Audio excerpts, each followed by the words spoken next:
बिहार की राजधानी पटना से लगभग 60 किलोमीटर दूर गणतंत्र की जननी कहा जाने वाला वैशाली स्थित है। यहां आने के लिए बिहार सरकार द्वारा सरकारी और अर्ध सरकारी बसें भी चलाई जाती है।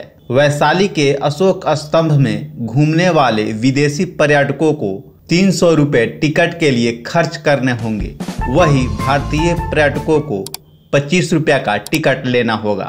स्तंभ के आसपास का इलाका हरियाली से भरी हुई है। यहाँ आसपास छोटे छोटे पौधे लगाए गए हैं। यहाँ चारों तरफ शांति का माहौल है। ऐतिहासिक स्थल आर्कियोलॉजिकल सर्वे ऑफ इंडिया की देखरेख में नई पीढ़ी को इतिहास की गौरव गाथा सुना रहा है। वैशाली का इतिहास महाभारत कालीन राजा विशाल से शुरू होता है। कुछ इतिहासकारों का मत है कि राजा विशाल के नाम पर ही लिच्छवी का नाम वैशाली पड़ा। लिच्छवी महाजनपद विशाला नदी के किनारे बसा था और विशाला नदी के नाम पर ही इस स्थान का नाम वैशाली है।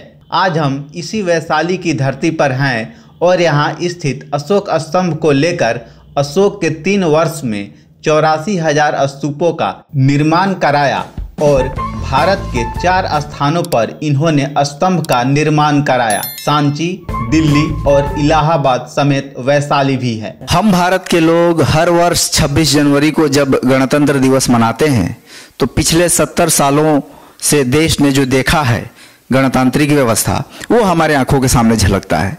लेकिन आज जिस जगह पर हम खड़े हैं, जिस भूमि पर हम खड़े हैं, वह भारत की नहीं विश्व का सबसे पहला गणतंत्र है। जी हाँ, वैशाली, जिसे पहले लिच्छवी गणतंत्र के नाम से जाना जाता था। 2600 साल पहले जब दुनिया के कई हिस्सों में लोग मूलभूत आवश्यकताओं को लेकर भी संघर्षरत थे, भोजन और कपड़े पहनने और आवास तक के लिए लोग संघर्षरत थे, उस जमाने में इस भूमि पर एक व्यवस्थित गणतंत्र फल फूल रहा था। आपको याद होगा कि उस समय 2600 साल पहले, 2500 साल पहले भारत महाजनपदों में बटा था। महाजनपद यानी आज जिसको हम प्रांत कहते हैं, राज्य कहते हैं, जिस तरह आज भारत अलग अलग राज्यों में विभक्त है प्रशासनिक इकाई के तौर पर, पहले महाजनपदों में विभक्त था। उन्हीं 16 महाजनपदों में से एक वज्जी महाजनपद भी था, लिच्छवी गणतंत्र जिसको कहते हैं। बाद में वैशाली नाम उसका अधिक प्रचलित हो गया। 21वीं सदी में जब दुनिया के कई हिस्सों में कई देश लोकतंत्र के लिए संघर्ष कर रहे हैं और कई लोकतांत्रिक देश जहां गणतंत्र आज भी नहीं है, इंग्लैंड और ऑस्ट्रेलिया जैसे देश लोकतांत्रिक तो हैं लेकिन गणतांत्रिक नहीं है, लिच्छवी वैशाली की यह भूमि सबसे पहले पूरी दुनिया को गणतंत्र का पाठ पढ़ाया।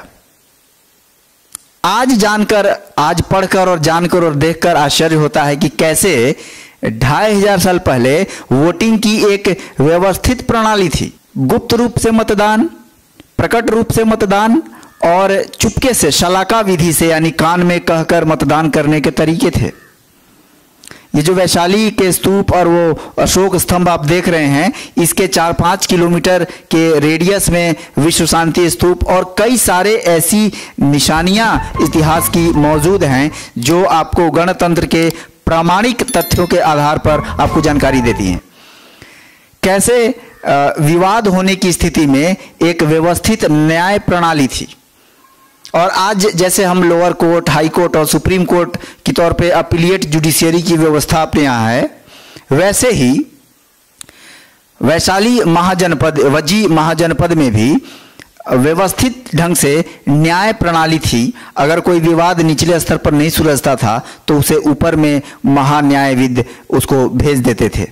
राजा चुनने से लेकर आज की तरह जैसे विभिन्न कार्यों के लिए विभिन्न मंत्रालय होते हैं, वैसे ही 8 या 9 विभिन्न विभाग होते थे जिसमें न्याय, चिकित्सा, रक्षा और अलग अलग नामों से राज्य को चलाने के लिए विभाग बटे हुए थे। सबके अलग प्रभारी होते थे, हर प्रभारी के अंदर में सहयोगी होते थे। हर विभाग का काम एक स्पष्ट दिशा निर्देश के आधार पर होता था।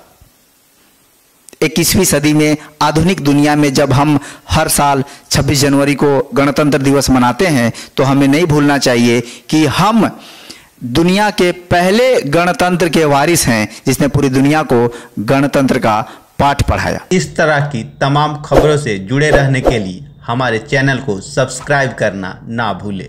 धन्यवाद।